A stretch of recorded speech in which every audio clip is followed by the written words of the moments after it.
ఈరోజు మన చందమామ కథల్లో 3 వరాలు అనే కథ విందాం. కథ వినే ముందు నాదొక చిన్న రిక్వెస్ట్.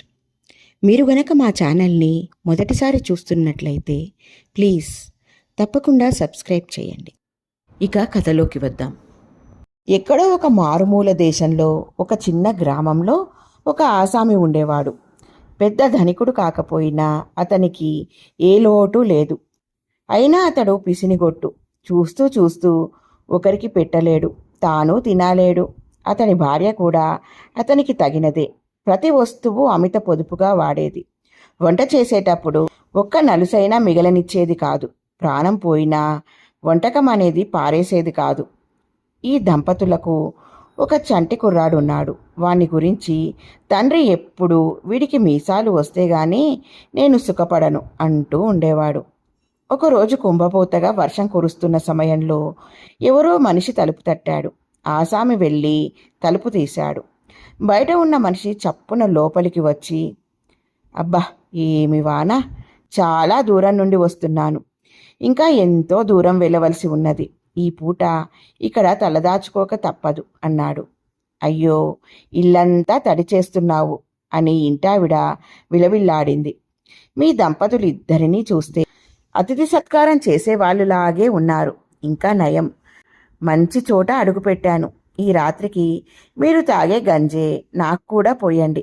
రాత్రికి ఇక్కడే పడుకుని తెల్లవారాక నా దారిన నేను పోతాను అన్నాడు అతిథి. తాము ఏమీ అనకుండానే ఈ మనిషి తనను వాళ్ళు ఆదరించినట్లుగా మాట్లాడడం చూసి భార్యాభర్తలు నిర్ఘాంతపోయారు. కానీ ఉండడానికి వీల్లేదు, ఇంకెక్కడికైనా వెళ్ళు అనడం వాళ్లకు సాధ్యం కాలేదు. అతడి గృహస్థుల మనస్సు కొంచెం కూడా గమనించకుండా తన ఇల్లేనన్నట్లుగా మసులుకున్నాడు.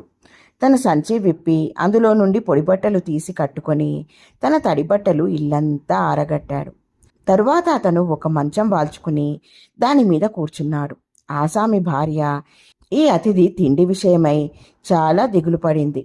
ఇతని కోసం అదనంగా చేసే వంటకాలు సాధ్యమైనంత క్లుప్తంగా ఉండేటట్లుగా చూసి వంట చేసింది. వంట పూర్తి కాగానే ఆవిడ తన భర్తను అతిథిని భోజనానికి పిలిచింది. మామూలు వంటకాలు భర్తకు వడ్డించి అతిథి కోసం చేసినవి అతిథికి వడ్డించింది.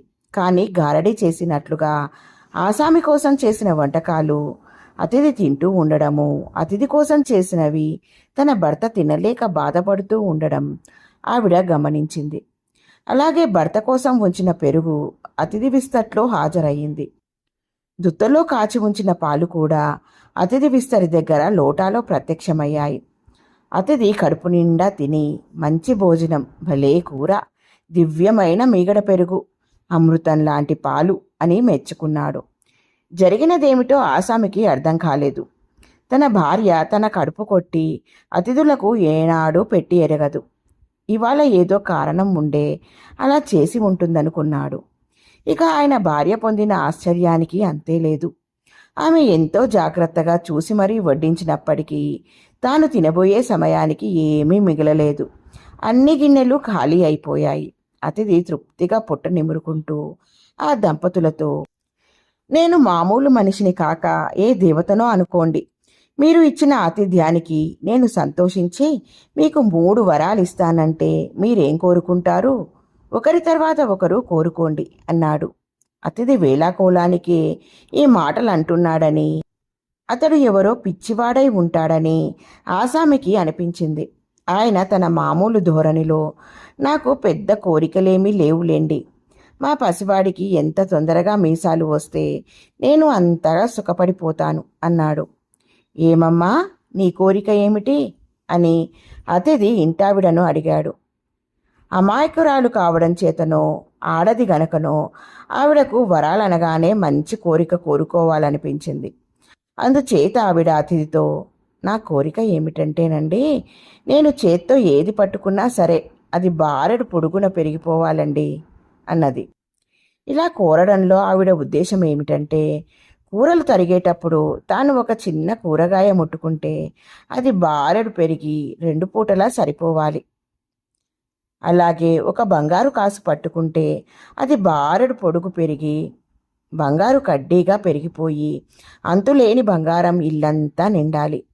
భార్యాభర్తలిద్దరి కోరికలు వినగానే అతిథి పెద్దగా నవ్వి, భేష్, మీ కోరికలు తీర్చేశాను పొండి, నేను నిజంగా దేవతనే అన్నాడు. అతిథి ఈ మాట అన్నాడో లేదో తొట్టెలో పడుకున్న చంటివాడు కెవ్వున ఏడిచాడు. ఆసామి తొట్టె దగ్గరికి వెళ్ళి చూసుగదా, పసివాడు మూతికి ఇంతంత బుర్ర మీసాలున్నాయి. సరిగ్గా అదే సమయంలో ఆసామి భార్య టపీమని తుమ్మి అప్రయత్నంగా ముక్కు తుడుచుకున్నది. వెంటనే బుర్రుమని ఆమె ముక్కు పెరిగి నేలను తాకింది. భార్యాభర్తలిద్దరూ లబోమని గోలెత్తారు.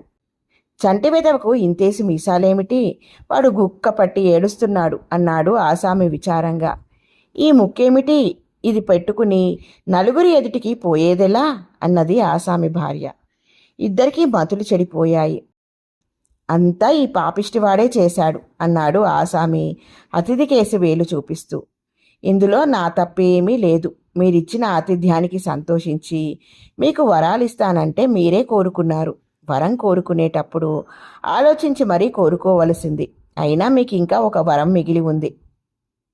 ఈసారైనా కాస్త జాగ్రత్తగా ఆలోచించి మరీ కోరుకోండి అన్నాడు అతిథి. అతనిలో ఏదో మార్పు వచ్చింది. అతనిప్పుడు మామూలు మనిషిలాగా లేడు. అతని ఒళ్ళంతా దేదీప్యమానంగా ప్రకాశిస్తున్నది. అతడి ఒంటి మీద బట్టలు కూడా దగదగలాడుతున్నాయి. భార్యాభర్తలిద్దరూ ఆయన ముందు సాష్టాంగపడి, అతిథిగా వచ్చిన నీకు తగిన ఆతిథ్యం ఇవ్వనందుకు మన్నించు తండ్రి. మాకు వేరే వరం ఏదీ వద్దు. మాకిచ్చిన 2 వరాలు రద్దు చేయి అన్నారు. వారు లేచి చూసేసరికి అతిథి లేడు. అయితే పిల్లాడు ఏడుపు మానేశాడు. వాడి మీసాలు పోయాయి. ఇల్లాలి ముక్కు మామూలు ముక్కయింది. ఆ తరువాత భార్యాభర్తలు లోభం మాని ఇంటికి వచ్చిన అతిథులను సరిగ్గా సత్కరిస్తూ వచ్చారు. ఇలా ఉంది ఫ్రెండ్స్ ఈ కథ. బాగుంది కదూ? నచ్చిందా? అయితే లైక్ చేయండి.